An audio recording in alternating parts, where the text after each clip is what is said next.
Hi everyone, the Hiking Ginger here. Hope you're well.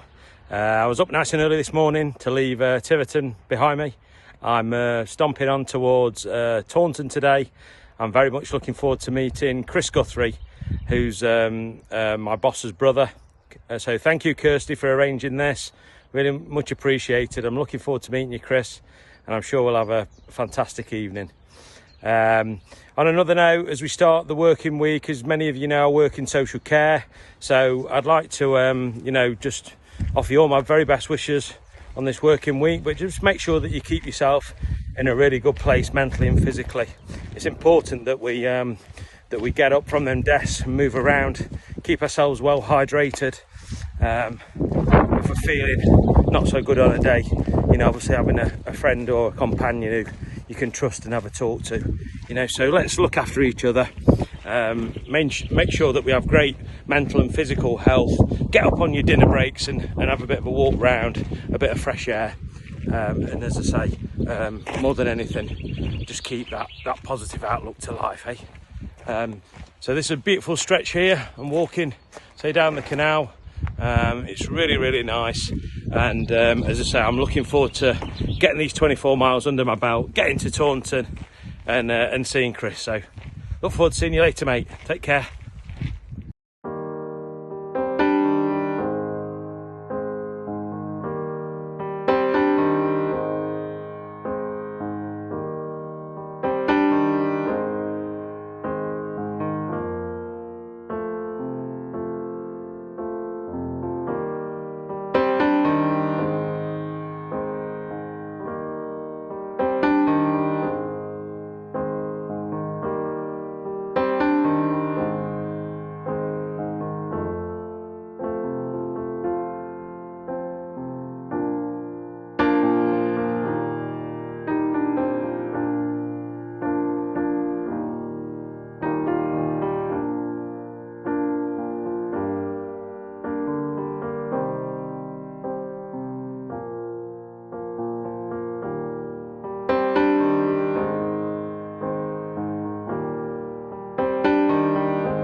Hi all, I just want to carry on the memory journey for my dad, Richard John Lindsay.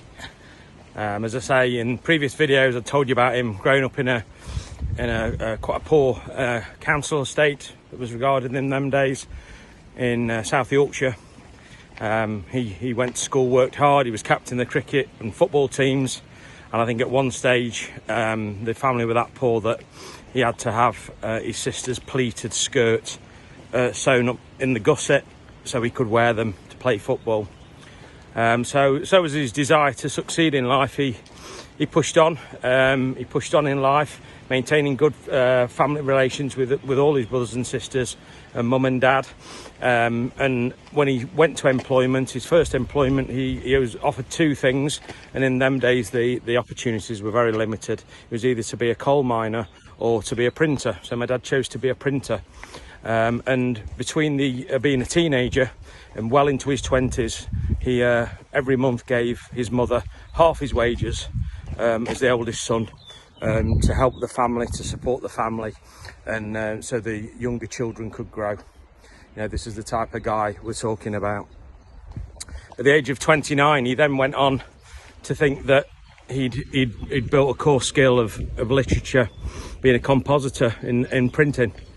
And with his natural caring nature, I think there was only one place he wanted to be, and that was to become a social worker. So he applied to Huddersfield University and succeeded there, and did his degree. During his degree, he taxi drove at night, would you believe, to make the income for the family. At this time, me and my sister were very young children. I've got a sister Mady who's just 3 years younger than me and a lot prettier. And so, that desire from Dad, I hold close to my heart, that drive and determination. So after he qualified, he was offered a position with Nottinghamshire County Council, and this at that time seemed quite a long way away, even though it was just an hour in the car. So he moved down to Nottingham for a couple of months to see how it went, and made the decision with my mother to move us to Nottingham to set up a new life. to increase our opportunities at that time as a family, you know, just continue to develop. He'd also got a desire to, when he was in social work, to buy and sell houses. That was a thing of the past, really. It's not so much these days, but in the old days, you know, he used to purchase like a small house and do it up.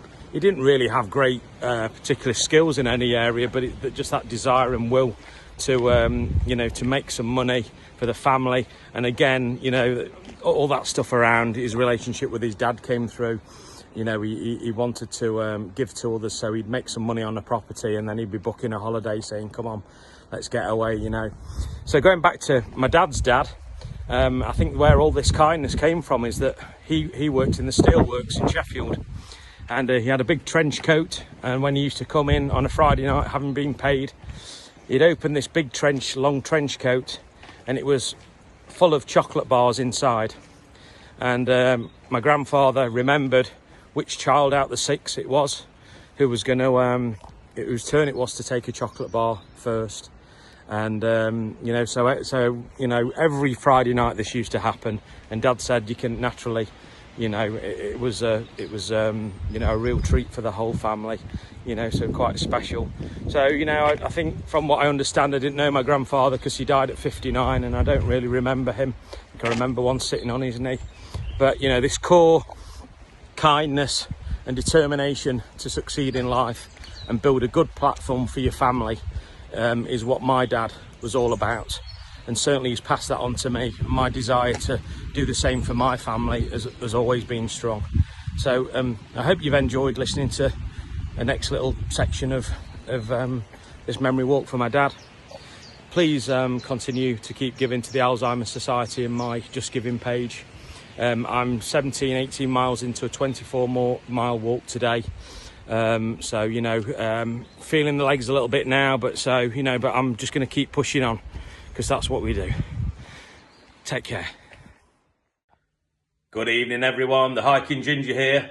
I've got the 24 miles done over in Taunton today with my mate Chris. Cheers, Chris. Cheers, mate.